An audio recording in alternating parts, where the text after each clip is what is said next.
Thanks, Emily. Appreciate everyone taking the time. I thought it would be productive here to spend a couple minutes talking about some of the things we did over the last few days. Excited about the 3 additions that we made on the trade market.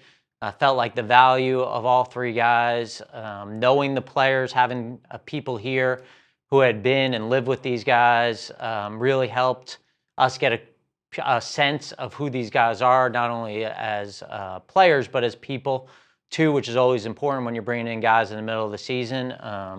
It's our job to make sure that we're making sure that no stone is left unturned when we're trying to acquire talent. That's our job, and it doesn't stop just because the trade deadline stopped here. Obviously, we'll continue to monitor every possible area to improve. And at the same time, understand that we got a big opportunity here as a football team in the second half of the season, and then in the off season with the amount of picks that we have. We'll kick it off with John McMullen and then go to Ruben Frank. Hey, Howie. With Jaelan Phillips, I guess we'll start there. What did you like about his skill set to make you think he's a fit, and how much did his history with Vic factor in to that mid-season sort of plug and play aspect of it? All these guys, the process starts with college, and we spent a lot of time with him coming out of college, knowing the person. It's really easy to scout the player. Really, he's got freak ability. He can rush. He can set the edge. He can play in space. He's got a nonstop motor. I think one of the most fun things to do is put on his tape and watch his effort, And when you have the athleticism and the physical ability he has with the effort he has, and then, just going and seeing that he was Walter Payton Man of the Year in Miami, the things that he does in the community. He comes from an unbelievable family, and then obviously Vic was with him, So a lot of times when you're talking to your coaches and you have a vision of how the player is going to fit, you have to have those discussions. But that discussion was really easy with Coach Fangio. I think I just said that discussion was really easy with Coach Fangio. Wow. And I think that it was just for us, where we are as a team, what we believe in is important to winning a world championship and to being a great team. It really wasn't a hard trade to make. We'll go to Ruben and then Tim McManus. Hey, Howie, along those lines, can you just speak in general about what you have at the edge now with Nolan coming back soon, his window opening with BG back in the mix, and just that whole room, what you like about it? Yeah, I add in Jaelen's there, obviously, Ruben as well. And, our best teams, we've been fortunate to be in 3 Super Bowls over the last 8 years, and they've been led by our front. And you can never have enough pass rush. You can never have enough cover corners, and they're hard to find. And so getting another player who can get pressure on the quarterback in key situations, those guys are always going to be paramount to our success.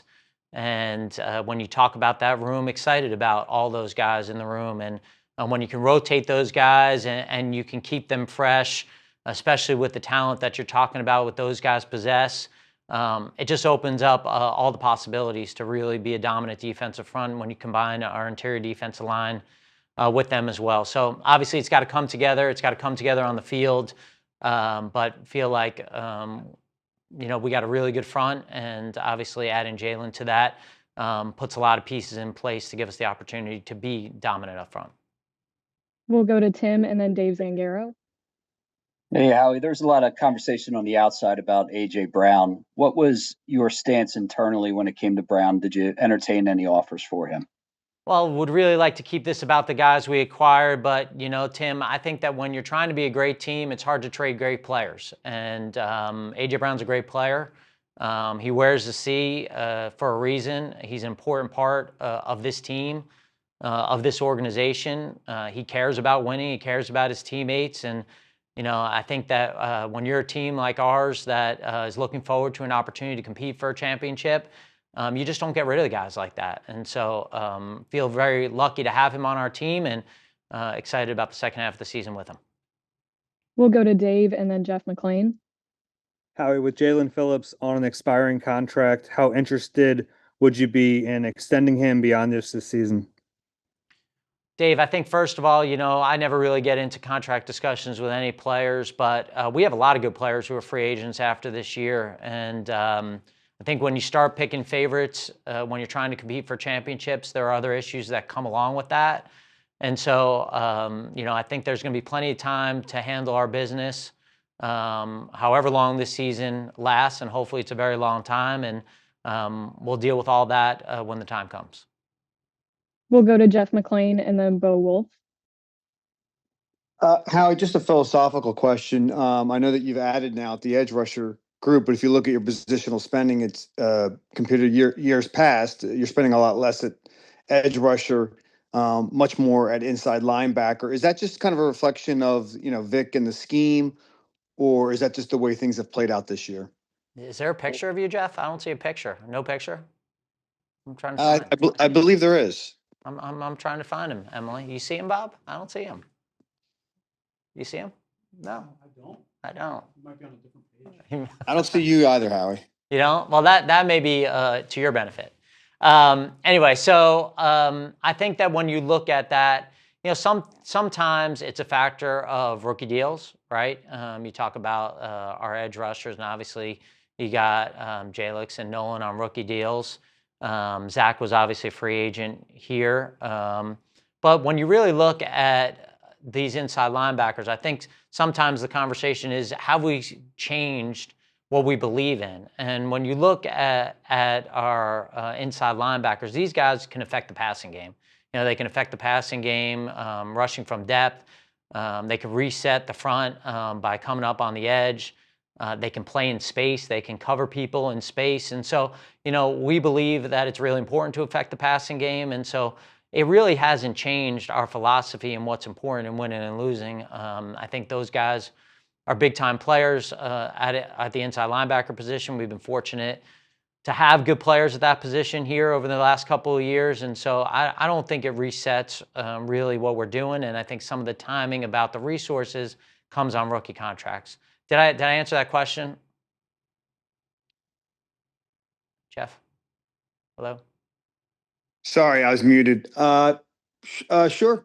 Did you want to follow up? Because I was more into my joke of finding you. I think I may have forgotten some of the question. I also want to know how much Vic factors into that. He joked last week that his input is minuscule, but if you look at the way the roster is built and Jaelan, obviously a player that he played for, it seems like minuscule he's underestimated his influence. Well, minuscule, I don't know that there's an adjective lower than minuscule. So I think that would certainly, that would not be fair to say that his influence is minuscule. We talk a lot about a lot of things, and but I'd say there's a lot of trust, and I think that he's got a lot of trust, just like I got a lot of trust for him and what he's doing. And so I feel fortunate to have that relationship with him. We'll go to Bo and then Ed Kratz. Hey, Howie, on the other two trades, how differently do you feel about the cornerback group today than you did a week ago? And was moving Cooper to the outside a part of the calculation in these moves?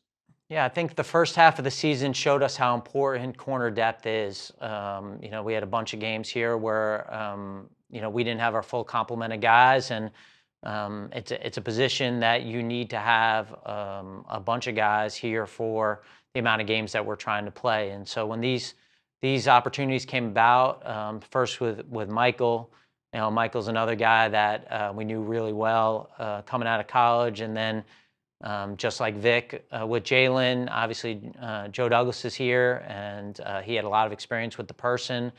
And so, when you go and you watch someone and then you go talk to someone who's been with someone whose opinion you trust, whether it's Vic or Joe or CP with Jaire, and you see things the same way and they're telling you about the person, that makes you more confident in what you're getting. And, what we're really trying to do is we're trying to be able to match up with all kinds of shapes and sizes at the wide receiver position in the secondary. When you have guys who can do that, it just gives you so much flexibility. When you're going to play different teams and the different types of receivers they have, the different types of tight ends, even backs coming out of the backfield. And when you talk about Michael Carter, the guy has played an elite level inside. So that gives you flexibility there. Incredibly sharp guy. Joe Casper coached him at Duke. He could play safety, which is really important. I think that, we've always had that piece of a guy who could play nickel and also come into the game and play safety. Last year we had that with Avante. And so it gives that flexibility. Obviously, Coop, incredible player and somebody who can play really anywhere in the secondary. So it gives you those matchups. Did you just ask about Michael, or you asked about both pieces? Just how differently you felt about the room in general with those guys, but yeah. And then, with Ja, I remember just when he signed in June with Baltimore, thinking what a great signing by them. And obviously it didn't work out for the way that he wanted or that they wanted, or he wouldn't have been available to us. But, the relationship we have with Baltimore and being able to have honest conversations and understanding what he went through a little bit in training camp and getting back to health, obviously missed a lot of time last year. And then just really doing a deep dive on him and how successful he's been, what we thought of him last year, when we were in Brazil playing them, and then for the first part of the year, and then having CP who's with him and getting to know the mindset of the player. And so, sometimes, you get in this league, you acquire information, you watch everything, and you feel like, hey, the risk is worth the reward here. And I think when you talk about still a young guy, knowing where his health is at now, feeling healthy, feeling good, we felt like the risk was worth the reward with him. We'll go to Ed and then Martin Frank. Hi, Howie. Hi. I know you want to stick to acquisitions here. Brandon Graham is sort of an acquisition here at the trade deadline. Can you give some clarity as to what sort of led to bringing him back into the locker room and onto the field? Yeah, I know when we talked in August, I think it was in August, even though it seems like a lifetime ago, I kind of joked that, we weren't fully ready to hand over the keys. And that was because felt like there was still meat on the bone in terms of trying to acquire players and understanding the resources that we had in terms of draft picks to possibly do that. And before the season started, before we went down any path, I call BG. I mean, fortunate really to have special relationships with a bunch of guys here, and BG was my first pick. And so just reached out and said, hey, we're in the market for an edge rusher. How you feeling? And at the time, he just felt like that wasn't the right timing for him. Hadn't really contemplated, was doing a bunch of other things.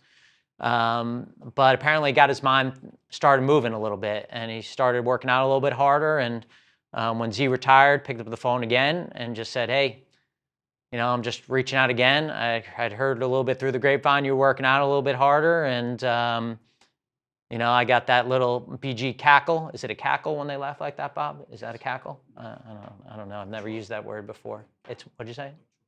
Like Troy? Oh, yeah, Troy. Troy does laugh like that. And that kind of gave me a sense that, he wanted to come back. And I don't know, maybe he was trying to have our team prove that we were any good.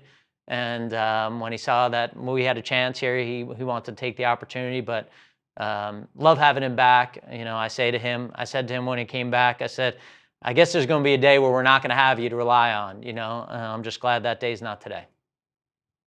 We'll go to Martin and then Zach Berman. Hey, Howie. If I can get back to Jaelan Phillips for a minute. He obviously had two major injuries over the past couple of years, and it seemed like he's come on pretty strong the last 5 games or so when I think he's had all 3 of his sacks. How important was that for you to see that involvement or his recovery from those 2 pretty major injuries in order to go after him like you did at the trade deadline? Yeah, and obviously there's no insurance on any of these deals. We gave up a 3rd-round pick, which is a lot of compensation, obviously.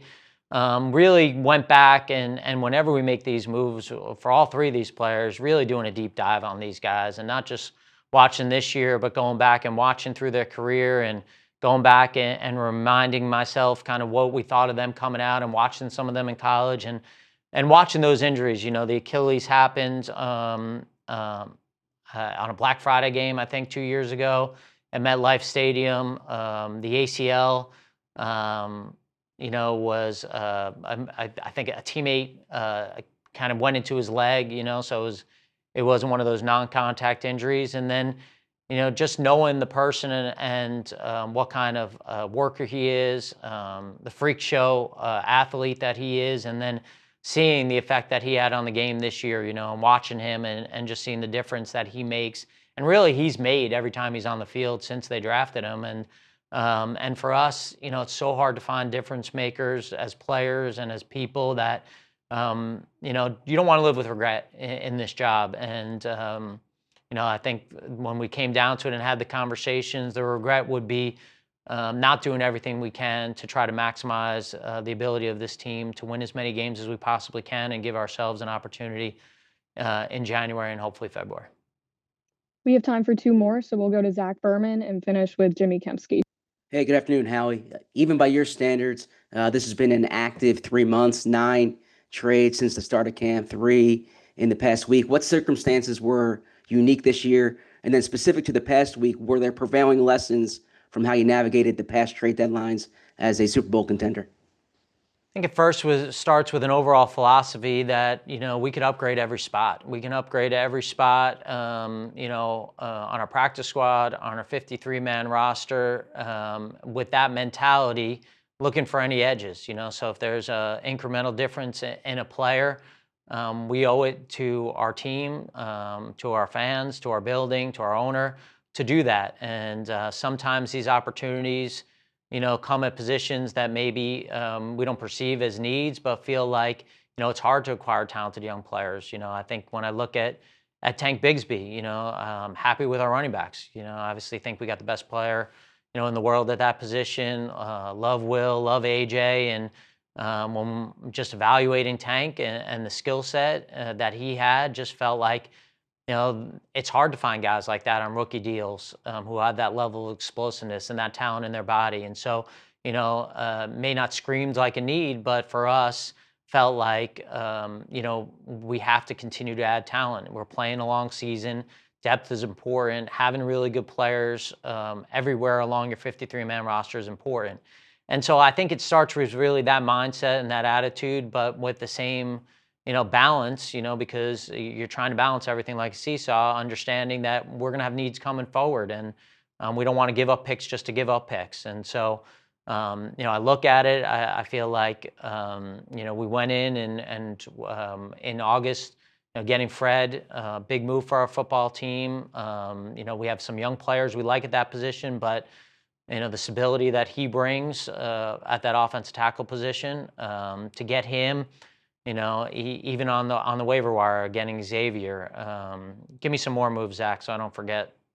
Yeah, well, it was the Mechie trade, which we spoke about, but then Sam Howell, and then, so those were the main ones. And Obviously, I think Ja'Cory Sam and Bennett as well. Like Tank, liked our quarterback room, but had the opportunity to get a guy that we think is a talented quarterback at the most important position, and just felt like, through the course of a season, having that 3 quarterbacks who you had a tremendous confidence in was a great way to go into the season. So I think all of that, but, I think that at the same token, you don't go into, it's not like, if you win $100, it's not like you have $100 that's found. That's still your $100. And so for us, just because we had a lot of picks, we weren't trying to be aggressive with the picks just to get rid of them. Every trade had to have the right value. We love having a lot of picks. They give us tremendous opportunity to improve our football team in the offseason, but felt like when we evaluate all of these moves, they made sense from our perspective, and we'll see how they work out. We'll finish with Jimmy Kempski here. Yeah, Howie, Martin stole my injury question, but I'd also like to ask just about Micah Parsons and Myles Garrett, who you both you were reportedly interested in trading for each of those guys. Michael Parsons, of course, before the season began. Are you trying to get me fined by speaking of players on other teams? Is that your goal here, Jimmy? Well, I can see that being your goal. The players aside, it does seem like you were willing to, make a big swing and trade multiple future first-round picks. Whether it's for those players or anyone else. What makes you comfortable, trading away those kinds of draft assets? I feel like when there's opportunities to be aggressive for the right players, we're not going to sit on our hands. I don't think that you have great success without taking great risks at times. They got to make sense in terms of the risks that you're taking. And so, we can't be afraid to fail. I think for a lot of times, for you to get to the top, that you got to be willing to take chances that, may look controversial at times. And so if there was an opportunity to do that, that we thought gave us also an opportunity to be the last team standing, put confetti on our head, we're going to go aggressive in that direction. I feel like that's the right way to operate our team. And that doesn't come without mistakes. I understand that, but I won't live with regret. I won't live with regret in the way that we operate around here. And so, if we feel passionate about something, if we think the value's right, we're not going to be afraid to pull the trigger. Thanks, Howie. We appreciate your time as always. Thanks, guys.